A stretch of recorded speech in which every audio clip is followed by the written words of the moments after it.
ഒരു നാടിനെ ഒന്നടങ്കം നടുക്കിയ ദുരന്തം. രാത്രി ഏകദേശം 1 മണിയോടുകൂടി ഷൗക്കത്തലിയുടെ വീട്ടിൽ നിന്നും ഉറക്കെയുള്ള നിലവിളി ശബ്ദം കേട്ടുകൊണ്ടായിരുന്നു അയൽവാസിയായ ലത്തീഫ് അവിടേക്ക് ഓടിയെത്തിയത്. വാതിൽ തള്ളി തുറന്നുകൊണ്ട് അകത്ത് കയറിയ ലത്തീഫ് കരച്ചിൽ കേട്ട മുറിക്കടുത്തേക്ക് ഓടി. മുറിക്കുള്ളിലെ കട്ടിലിൽ നീണ്ടു നിവർന്നു കിടക്കുന്ന ഷൗക്കത്തലിക്ക് സമീപമിരുന്ന് ഉറക്കെ നിലവിളിച്ച് കരയുന്ന ശബിനത്തെയാണ് ലത്തീഫ് കണ്ടത്. എന്ത് പറ്റിയതാണെന്ന് ചോദിച്ചുകൊണ്ട് ലത്തീഫ് കട്ടിലിനടുത്തേക്ക് ചെന്നതും നടുക്കുന്ന ആ കാഴ്ചയിൽ അയാളുടെ കണ്ണുടക്കി. കട്ടിലിൽ കിടക്കുന്ന ഷൗക്കത്തലിയുടെ ശരീരത്തിൽ നിന്നും തല വേർപെട്ട് കിടക്കുകയായിരുന്നു. അത്ര വലിയൊരു സംഭവം നടക്കുകയും ശബനം ഉറക്കെ നിലവിളിച്ച് കരയുകയും ചെയ്തിട്ടും ആ വീട്ടിലുള്ള മറ്റുള്ളവർ എന്താണ് ആ മുറിയിലേക്ക് എത്താത്തതെന്ന് ചിന്തിച്ചുകൊണ്ട് ലത്തീഫ് മറ്റുള്ള മുറികളിലേക്കൊക്കെ പോയി. ആ മുറികളിലെ കാഴ്ച കണ്ട ലത്തീഫ് ശരിക്കും അമ്പരന്ന് നിന്നുപോയി. ആദ്യം കണ്ട മുറിയിൽ ഷൗക്കത്തലി കിടക്കുന്ന അതേ രീതിയിൽ തന്നെ ശരീരത്തിൽ നിന്നും തല വേർപെട്ട രീതിയിൽ കിടക്കുന്ന കുടുംബാംഗങ്ങളെയാണ് ആ മുറികളിൽ ലത്തീഫ് കണ്ടത്. അതെ, ഒരു വീട്ടിലെ 6 പേർ അതിക്രൂരമായി കൊല്ലപ്പെട്ട് കിടക്കുന്നു. നിലവിളി ശബ്ദം കേട്ടുകൊണ്ട് അപ്പോഴേക്കും തൊട്ടടുത്ത വീട്ടിലെ താമസക്കാരൊക്കെ അങ്ങോട്ടേക്ക് ഓടിയെത്തിയിരുന്നു. അപ്പോഴാണ് നാട്ടുകാരുടെ ശ്രദ്ധയിൽ ഒരു കാര്യം പതിഞ്ഞത്. തൊട്ടിയിൽ ഉറങ്ങിക്കിടക്കുന്ന 6 മാസം പ്രായമുള്ള കുട്ടിക്കും അനക്കമില്ല. ആ വീട്ടിൽ എന്താണ് സംഭവിച്ചതെന്ന് മനസ്സിലാകാതെ നിലവിളിച്ച് കരഞ്ഞുകൊണ്ടിരിക്കുന്ന ശബിനത്തെ ആശ്വസിപ്പിക്കാൻ കഴിയാതെ അയൽവാസികൾ പാടുപെട്ടു. ഈ സമയത്ത് കൂട്ടത്തിലൊരാൾ വിവരം ഉടൻ തന്നെ പോലീസ് സ്റ്റേഷനിൽ അറിയിച്ചു. ലോക്കൽ പോലീസ് സംഭവസ്ഥലത്ത് എത്തിയതിന് പിന്നാലെ തന്നെ ഡിവൈഎസ്പി അടങ്ങുന്ന മറ്റൊരു സംഘവും അവിടേക്ക് എത്തി. പോലീസിന്റെ നിർദ്ദേശപ്രകാരം ഡോഗ് സ്ക്വാഡും ഫോറൻസിക് വിഭാഗവും ഉടൻ തന്നെ സ്ഥലത്തെത്തി. ഇൻക്വസ്റ്റ് നടപടികളിലേക്ക് കടക്കുന്നതിന് മുൻപായി തന്നെ ഫോറൻസിക് സംഘം ഓരോ മുറിയും വിശദമായി തന്നെ ഒന്ന് പരിശോധിച്ചു. അപ്പോഴാണ് ഞെട്ടിക്കുന്ന ഒരു കാര്യം അവരുടെ ശ്രദ്ധയിൽപ്പെടുന്നത്. 6 പേരും കട്ടിലിൽ കൊല്ലപ്പെട്ട് കിടക്കുകയാണ്. എന്നാൽ ആ കട്ടിലിന് ചില പ്രത്യേകതകളൊക്കെ ഉണ്ടായിരുന്നു. കട്ടിലുകളിൽ ഉണ്ടായിരുന്ന ബെഡ്ഷീറ്റുകളിൽ ഒരു ചുളിവുകൾ പോലും സംഭവിച്ചിട്ടില്ല. തലയണകൾക്കും ഒരു ചലനവും സംഭവിച്ചിട്ടില്ല. മൂർച്ചയുള്ള മഴു പോലെയുള്ള എന്തോ ആയുധം ഉപയോഗിച്ച് 6 പേരുടെയും കഴുത്ത് വെട്ടിമുറിച്ചിരിക്കുകയാണ്. മുറിയിൽ കരഞ്ഞു തളർന്നിരുന്ന ശബിനത്തിനോട് പോലീസ് ഓരോ കാര്യങ്ങളായി ചോദിച്ചു തുടങ്ങി. തീർത്തും ഞെട്ടിക്കുന്ന ഒരു കഥയാണ് അവർ പറഞ്ഞത്. ശബിനം തന്റെ സുഹൃത്തായിരുന്ന സലീമിനോട് ഫോണിൽ സംസാരിച്ചു കൊണ്ടിരിക്കുകയായിരുന്നു. ഈ സമയത്ത് ഒന്ന് മുഖം കഴുകുന്നതിനായി പുറത്തേക്കിറങ്ങിയ സമയത്താണ് മുറിയിൽ പിതാവായ ഷൗക്കത്തലിയും ഉമ്മയും മരണപ്പെട്ട് കിടക്കുന്നത് കണ്ടത്. വിവരമറിയിക്കുന്നതിനായി മറ്റുള്ള മുറികളിലേക്ക് ഓടിയെത്തിയ ശബിനം കാണുന്നത് ഓരോരോ മുറികളിലേക്ക് കൊല്ലപ്പെട്ട് കിടക്കുന്ന സഹോദരന്മാരെയും അവരുടെ ഭാര്യമാരെയും മക്കളെയുമാണ്. ആ കാഴ്ച കണ്ട് ഉടൻ തന്നെ ശബിനം മയങ്ങി വീണു. മണിക്കൂറുകൾക്ക് ശേഷം ബോധം വന്ന സമയത്ത് ആ വിവരം ഉടൻ തന്നെ തന്റെ സുഹൃത്തായ സലീമിനെ വിളിച്ചറിയിക്കുകയായിരുന്നു. ഈ സമയത്താണ് അവളുടെ നിലവിളി ശബ്ദം കേട്ടുകൊണ്ട് ലത്തീഫും മറ്റ് അയൽവാസികളും അവിടേക്ക് ഓടിയെത്തിയത്. UP ഒന്നടങ്കം ഞെട്ടിച്ച സംഭവം വാർത്ത കാട്ടുതീ പോലെ പരന്നു. ഷിയ വിഭാഗത്തിൽപ്പെടുന്ന ഷൗക്കത്തലിയെയും കുടുംബത്തെയും നാട്ടുകാർ ഭയഭക്തി ബഹുമാനത്തോടുകൂടിയായിരുന്നു കണ്ടിരുന്നത്. 9 ഏക്കറോളം വരുന്ന സ്ഥലത്ത് വലിയൊരു 2 നില കെട്ടിടമായിരുന്നു ഷൗക്കത്തലിക്കുള്ളത്. നിരവധി ബിസിനസ്സുകൾ കൈകാര്യം ചെയ്യുന്ന ഷൗക്കത്തലിയെ ശത്രുക്കൾ ആരെങ്കിലും ചേർന്ന് അവസാനിപ്പിച്ചതാകാമെന്നായിരുന്നു പോലീസിന്റെ ആദ്യ നിഗമനം. വീടിനുള്ളിൽ നിന്ന് ലഭിക്കാവുന്ന ഫിംഗർ പ്രിന്റുകളും മറ്റ് തെളിവുകളുമൊക്കെ ശേഖരിച്ച ശേഷം ഇൻക്വസ്റ്റ് നടപടികൾ പൂർത്തിയാക്കിയ മൃതദേഹങ്ങൾ പോസ്റ്റ്മോർട്ടത്തിനായി മെഡിക്കൽ കോളേജിലേക്ക് ഷിഫ്റ്റ് ചെയ്തു. ഡിവൈഎസ്പിയുടെ നേതൃത്വത്തിലുള്ള സംഘം ആ വീട് മുഴുവൻ അരിച്ചു പറക്കി. മോഷണ ശ്രമത്തിനിടയിൽ നടന്ന കൊലപാതക പരമ്പരയാണോ ഇതെന്ന് ഉറപ്പിക്കുന്നതിനായിരുന്നു അങ്ങനെയൊരു നീക്കം. എന്നാൽ ആ വീടിനുള്ളിലെ ഒരലമാരകളും വലിച്ചു തുറന്നിട്ടുള്ളതായി കാണാൻ കഴിഞ്ഞില്ല. മാത്രമല്ല അവിടെ നിന്ന് വിലപിടിപ്പുള്ള ഒരു സാധനവും മോഷണം പോയിട്ടുമില്ല.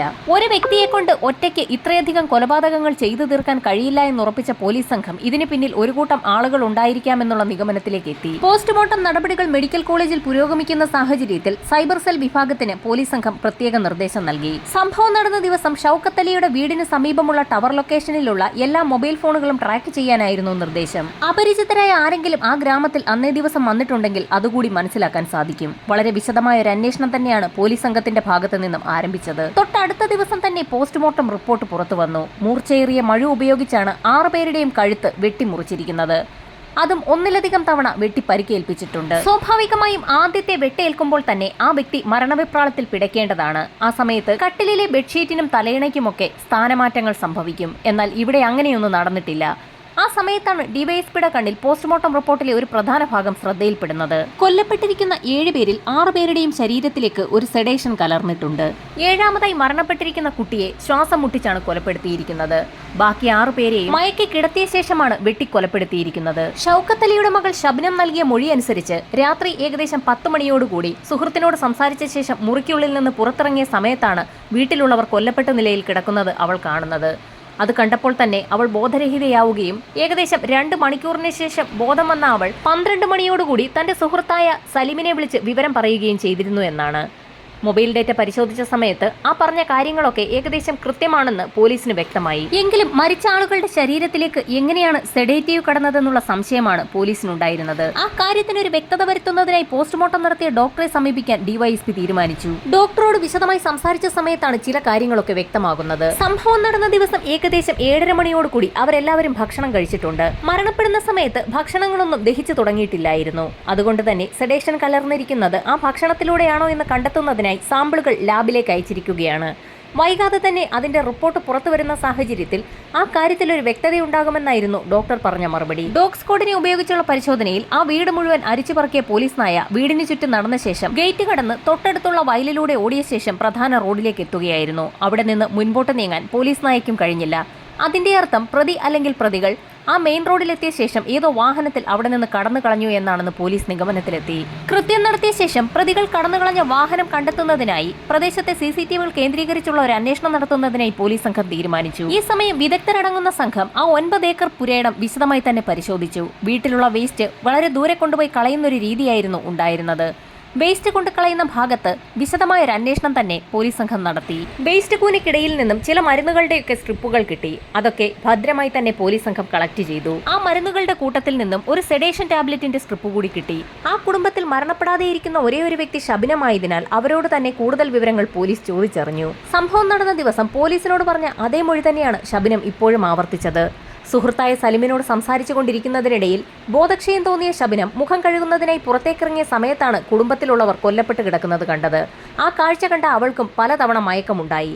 ഇതിന്റെ അർത്ഥം ശബനം ഉൾപ്പെടെയുള്ള ആളുകൾക്ക് ഭക്ഷണത്തിലൂടെ സെഡേഷൻ ഉള്ളിൽ ചെന്നു എന്നാണെന്ന് പോലീസ് നിഗമനത്തിലെത്തി. അന്ന് രാത്രി നടന്ന കാര്യങ്ങളെക്കുറിച്ച് വിശദമാക്കാൻ പോലീസ് സംഘം ശബനത്തോട് ആവശ്യപ്പെട്ടു. പ്രത്യേകിച്ച് അന്ന് അവരുടെ വീട്ടിലേക്ക് ആരും തന്നെ വന്നിട്ടില്ല. വൈകുന്നേരം ഏകദേശം 7:30 മണിയോടുകൂടി എല്ലാവരും ഒരുമിച്ചിരുന്ന് തന്നെ ഭക്ഷണം കഴിച്ചു. ഭക്ഷണത്തിന് ശേഷം 9 മണിയോടുകൂടി ശബനം തന്റെ മുറിക്കുള്ളിലേക്ക് പോയി.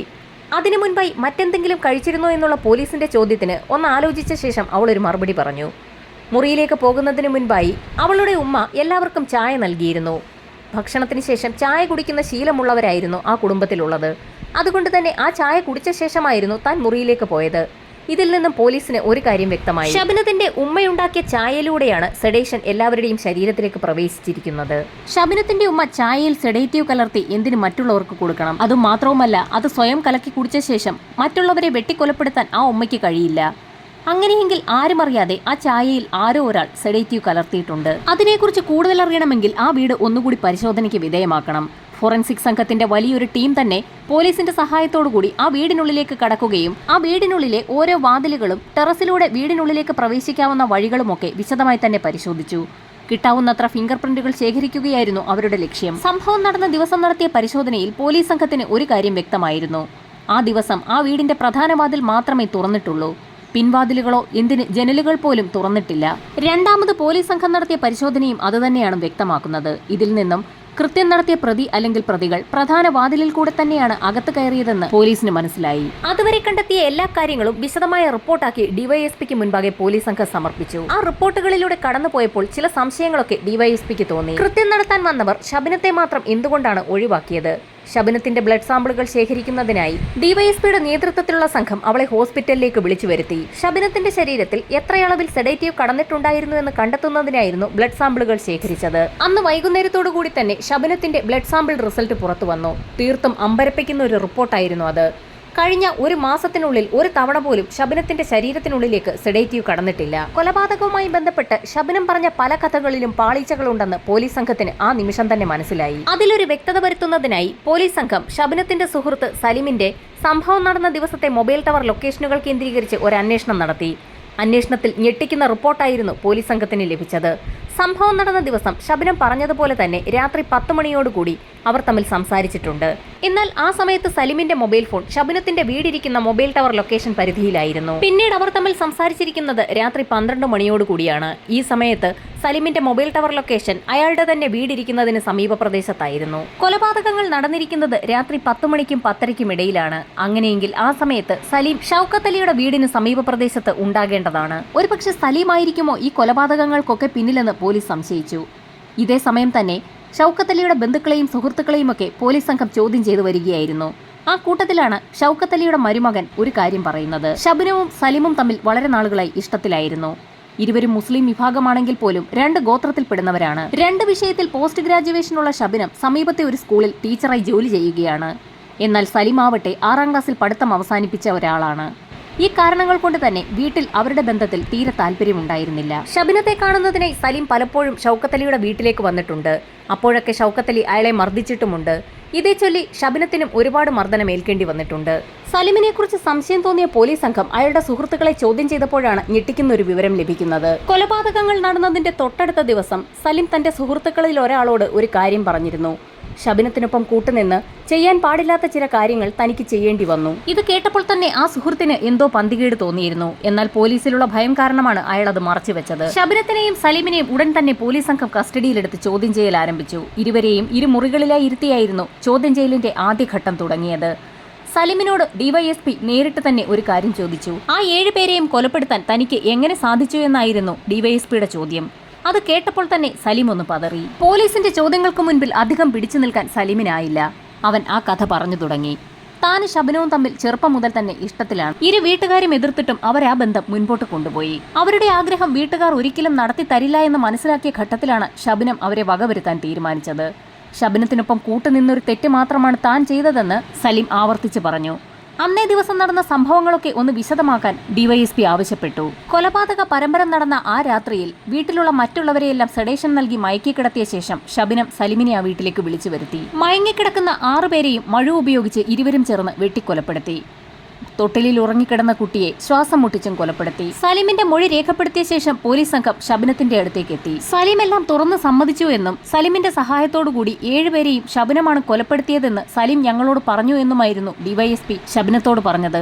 അത് കേട്ട നിമിഷം തന്നെ അവളൊന്ന് പതറി. സലീം പറഞ്ഞതൊക്കെ കളവാണെന്നും 7 കൊലപാതകങ്ങളും സലീം ഒറ്റയ്ക്കാണ് നടത്തിയതെന്നും താൻ അവിടെ കൂട്ടുനിന്നതേ ഉള്ളൂ എന്നുമായിരുന്നു ശബനം പറഞ്ഞത്. സലീമിന്റെ സുഹൃത്തായ ഒരു പഴക്കച്ചവടക്കാരനിൽ നിന്നാണ് മയക്കുന്നതിനായുള്ള സെഡേഷൻ വാങ്ങിയതെന്നും അവൻ പറഞ്ഞതനുസരിച്ചാണ് താൻ അതൊക്കെ ചായയിൽ കലർത്തി മറ്റുള്ളവരെ ബോധം കെടുത്തി കിടത്തിയതെന്നും സലീം തന്നെയാണ് 7 പേരെയും വെട്ടിക്കൊലപ്പെടുത്തിയതെന്നും ശബനം പോലീസിന് മുൻപാകെ മൊഴി നൽകി. മൊഴികളെല്ലാം വിശദമായി തന്നെ എഴുതിയെടുത്ത ശേഷം പോലീസ് സംഘം ഇരുവരുടെയും അറസ്റ്റ് രേഖപ്പെടുത്തി. വൈദ്യപരിശോധന നടക്കുന്നതിനിടയിലാണ് മറ്റൊരു വിവരം പുറത്തുവരുന്നത്. ശബനം 8 ആഴ്ച ഗർഭിണിയായിരുന്നു. സലീമിൽ നിന്ന് ഗർഭിണിയായിട്ട് പോലും ആ വിവാഹത്തിന് വീട്ടുകാർ സമ്മതിക്കാത്തതിനെ തുടർന്നുള്ള പകയാണ് കൊലപാതകത്തിൽ കലാശിച്ചതെന്നുള്ള വാർത്ത ആ നാടാകെ പരന്നു. അന്വേഷണം പൂർത്തിയാക്കിയ പോലീസ് സംഘം കുറ്റപത്രം കോടതിയിൽ സമർപ്പിച്ചു. വലിയ വാദപ്രതിവാദങ്ങൾ തന്നെയാണ് കോടതിയിൽ അരങ്ങേറിയത്. ശബനത്തെ അനുകൂലിച്ചുകൊണ്ടായിരുന്നു അവൾക്കൊപ്പം ജോലി ചെയ്തിരുന്ന അധ്യാപകർ രംഗത്തെത്തിയത്. ഏകദേശം 2 മാസത്തോളം ഗർഭിണിയായിരുന്ന ശബനത്തെ അക്കാര്യം വീട്ടിലറിഞ്ഞിരുന്നെങ്കിൽ അവർ കൊലപ്പെടുത്തുമായിരുന്നു എന്ന് ശബനം പലപ്പോഴും പറഞ്ഞിട്ടുണ്ടെന്നും ഈ ബന്ധത്തിൽ നിന്ന് പിന്മാറിയില്ല എങ്കിൽ അവരിരുവരെയും വീട്ടുകാർ കൊലപ്പെടുത്തുമെന്ന് പറഞ്ഞതായുമുള്ള വിവരങ്ങളായിരുന്നു സഹപ്രവർത്തകർ കോടതിയിൽ മൊഴി നൽകിയത്. കോടതിയിൽ സലീം അയാളുടെ മൊഴിയിൽ തന്നെ ഉറച്ചു നിന്നു. എല്ലാ കൊലപാതകങ്ങളും നടത്തിയത് ശബനം ഒറ്റയ്ക്കാണെന്നായിരുന്നു അവന്റെ മൊഴി. താൻ വീട്ടിലെത്തുന്ന സമയത്ത് വീട്ടിലുള്ളവരൊക്കെ മയങ്ങിക്കിടക്കുകയായിരുന്നു. അവരുടെയൊക്കെ തല പിടിച്ചു കൊടുക്കുക മാത്രമാണ് താൻ ചെയ്തതെന്നും അവരെയൊക്കെ വെട്ടിക്കൊലപ്പെടുത്തിയത് ശബനം ഒറ്റയ്ക്കായിരുന്നുവെന്നുമാണ് സലീം ആവർത്തിച്ച് പറഞ്ഞത്. എന്നാൽ സലീമിന്റെ മൊഴിയെ പൊളിച്ചടുക്കിക്കൊണ്ട് പ്രതിഭാഗം രംഗത്തെത്തി. തന്റെ മുഴുവൻ ശക്തിയും ഉപയോഗിച്ച് ഒരു പുരുഷൻ ഒരാളെ വെട്ടിക്കൊലപ്പെടുത്തിയാൽ ഉണ്ടാകുന്ന മുറിവും ഒരു സ്ത്രീ വെട്ടിയാൽ ഉണ്ടായേക്കാവുന്ന മുറിവും എത്രത്തോളം ആഴത്തിലാകുമെന്നുള്ള കാര്യം വിദഗ്ധർ കോടതിയിൽ തെളിയിച്ചു. വാദപ്രതിവാദങ്ങൾക്കൊടുവിൽ സലീമിനെയും ശബനത്തെയും കോടതി വധശിക്ഷയ്ക്ക് വിധിച്ചു. സെഷൻസ് കോർട്ടിന്റെ വിധി ഹൈക്കോടതിയും അംഗീകരിച്ചു. ഹൈക്കോടതിയുടെ വിധി സുപ്രീം കോടതിയും ശരിവച്ചു. ഈ സമയത്താണ് ശബനവും സലീമും ദയാഹർജിയുമായി ഗവർണറെ സമീപിക്കുന്നത്. ഇതിനോടകം തന്നെ ശബനം ഒരു ആൺകുഞ്ഞിന് ജന്മം നൽകിയിരുന്നു. ശബനത്തിനൊപ്പം ആ ആൺകുട്ടിയും ജയിലിൽ കഴിയുകയായിരുന്നു. ഗവർണറും ദയാഹർജി തള്ളിയതിനെ തുടർന്ന് അപ്പീലുമായി രാഷ്ട്രപതിയെ സമീപിച്ചു. എന്നാൽ രാഷ്ട്രപതിയും വധശിക്ഷ ശരിവെച്ചു. അപ്പോഴേക്കും ശബനത്തിന്റെ മകന് ഏകദേശം 6 വയസ്സ് പ്രായമായിരുന്നു. അവൻ ജയിലിൽ നിന്ന് പുറത്തിറങ്ങിയ സമയത്ത് ചില സംഘടനകൾ ആരും ഏറ്റെടുക്കാനില്ലാത്ത ആ കുട്ടിയെ മുൻനിർത്തി വധശിക്ഷ പുനഃപരിശോധിക്കണമെന്നാവശ്യപ്പെട്ടുകൊണ്ട് സുപ്രീം കോടതിയിൽ വീണ്ടും ഒരു ഹർജി നൽകി. കേസ് പുനഃപരിശോധിച്ച സുപ്രീം കോടതി താൽക്കാലികമായി വധശിക്ഷ സ്റ്റേ ചെയ്തു. ശബനത്തിന്റെ മകൻ ഇപ്പോഴുള്ളത് കോളേജിലെ അവളുടെ തന്നെ ഒരു സുഹൃത്ത് ഉസ്മാനൊപ്പമാണ്. പഠിക്കുന്ന സമയത്ത് മറ്റുള്ള കുട്ടികളെ ഫ്രീയായി പഠിപ്പിക്കുകയും ഒരുപാട് പേർക്ക് സാമ്പത്തികമായി സഹായം ചെയ്യുകയും ചെയ്യുന്ന ഒരു വ്യക്തിയായിരുന്നു ശബനം. ആ പ്രവൃത്തി ജയിലിലും തുടർന്നു പോവുകയാണ്. സഹതടവുകാരെയൊക്കെ ഇപ്പോഴും പഠിപ്പിക്കുന്ന ജോലി തന്നെയാണ് ശബനം ചെയ്തുകൊണ്ടിരിക്കുന്നത്. MA ഇംഗ്ലീഷും MA ജോഗ്രഫിയും ബിരുദധാരിയായ ശബനത്തിന്റെ വധശിക്ഷ ഇപ്പോഴും സ്റ്റേ ചെയ്തിരിക്കുന്ന നടപടി തുടരുകയാണ്.